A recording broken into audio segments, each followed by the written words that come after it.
Electric cars feel like the future, but the battery is still the biggest headache. One minute you're excited about silent acceleration, the next you're watching a charging bar crawl like it's stuck in slow motion. Range anxiety, long stops, and high pack prices keep many drivers on the fence. Now, imagine a battery that charges in minutes, lasts longer, costs less, and avoids rare metals. That promise is why engineers are talking about a dual carbon battery.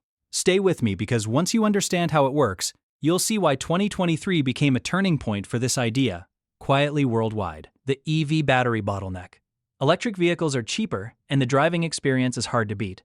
You get instant torque, fewer moving parts, and a cabin that feels calm because there's no engine noise. You also spend less on fuel and maintenance, but most buyers still circle back to the same three concerns. How far can I go on one charge? How long will I be stuck at a charger? And why is the battery pack such a huge part of the price? Those worries are not just feelings. They shape real decisions. A long road trip can turn into a route built around charging stops. Apartment living can make overnight charging tricky. And when battery materials are expensive, car prices stay high, even as the tech improves. So the big question is simple. Can we store energy in a cleaner, cheaper way without sacrificing performance?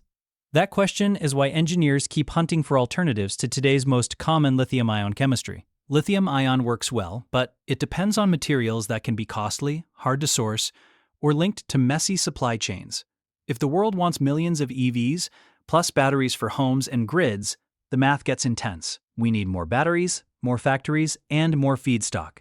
Dual carbon batteries are one answer people are now taking seriously. Meet the dual carbon battery. A dual carbon battery is a rechargeable battery that uses carbon-based materials on both sides of the cell. In a typical lithium-ion battery, you usually have a graphite anode and a cathode made with metal compounds. That can include lithium, cobalt, nickel, or manganese. Those metals can deliver strong performance, but they also add cost, supply risk, and environmental burden. In a dual carbon design, the anode and cathode rely on carbon forms. Carbon is common, widely available, and easier to source at scale. It also has properties that battery engineers like, especially when you want fast movement of charge and stable cycling. The cell still moves ions and electrons, like other rechargeable batteries, but the goal is to reduce reliance on expensive metals while keeping the performance drivers people care about. The big attraction is easy to explain. If the main building blocks are abundant and inexpensive, the battery can be cheaper to make. If the chemistry can handle high power without overheating, charging can be faster. And if the structure stays stable over many cycles, the battery can last longer before it noticeably degrades. It's a material shift that could change what a battery costs, how it charges, and how long it lasts. Numbers that turn heads. Supporters of dual carbon batteries often point to three headline benefits: higher energy density, faster charging, and lower cost. The numbers vary by design, but some studies and tests suggest energy density could reach around 400 watt-hours per kilogram. For comparison, many conventional lithium-ion batteries used in today's products are often cited at around 250 watt-hours per kilogram. If a real-world pack moves closer to the higher figure, an EV could travel farther with the same weight or keep the same range with a smaller, lighter pack. That can improve efficiency and also free space for cooling and safety layers. Charging speed is the part that grabs attention. Some reports say a dual carbon battery can reach about 80% charge in under 10 minutes. That matters because the EV lifestyle changes when charging becomes quick. It stops being a long break and starts feeling like a normal stop, closer to the rhythm people are used to with gas stations. Fast charging also helps fleets, taxis, and delivery vehicles that can't afford long downtime during a shift. Then there's the price. Because carbon is abundant and the design can reduce dependence on costly metals, some projections claim costs could drop by up to 50% compared with certain lithium-ion setups. Even if the final discount is smaller, any meaningful cut can ripple through the market. A cheaper pack can lower the sticker price and speed up adoption, while a longer life can improve resale value and reduce waste. These are the kinds of gains that turn nice ideas into serious contenders. Power Japan Plus and the Ryden approach. One of the pioneers often mentioned is Power Japan Plus, a company that began developing and patenting dual carbon concepts around 2014. Their battery is commonly branded as the Ryden dual carbon battery. The name is sometimes explained as rechargeable yin-yang dual carbon battery, a simple way to highlight carbon working on both sides of the cell.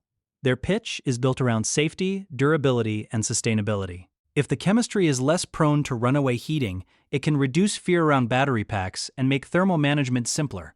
If it can cycle more times before losing capacity, it extends the useful life of the vehicle. And if the key materials are easier to source, it reduces pressure on supply chains that already struggle to keep up with global demand. What makes this interesting is how they talk about testing.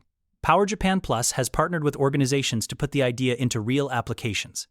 One example often cited is collaboration with Team Taisan, a racing team in the Asian Le Mans series, to power an electric race car using Ryden cells.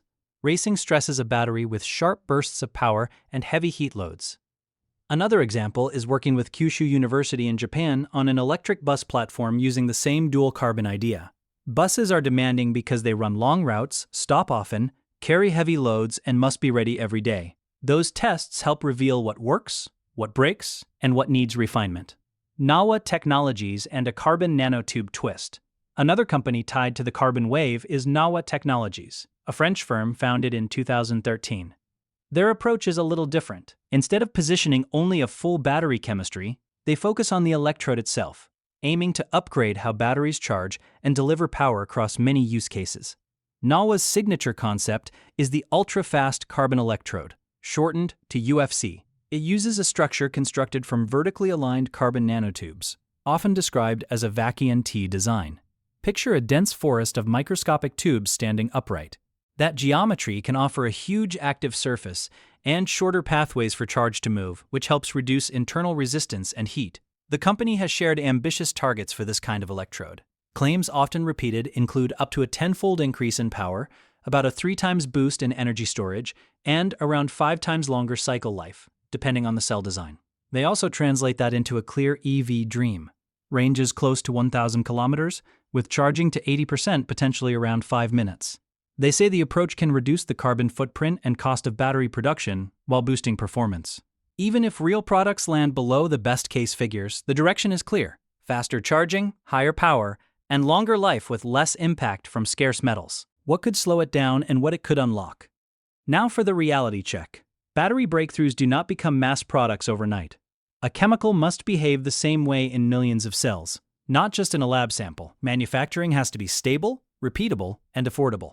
Materials must stay consistent from batch to batch. Cells must survive heat, cold, vibration, fast charging, and years of real driving. On top of that, packs need smart management software, crash safety, shipping compliance, and long-term reliability data that automakers trust. Dual carbon batteries also have to clear technical hurdles. Engineers must keep improving stability and durability, especially under repeated rapid charging.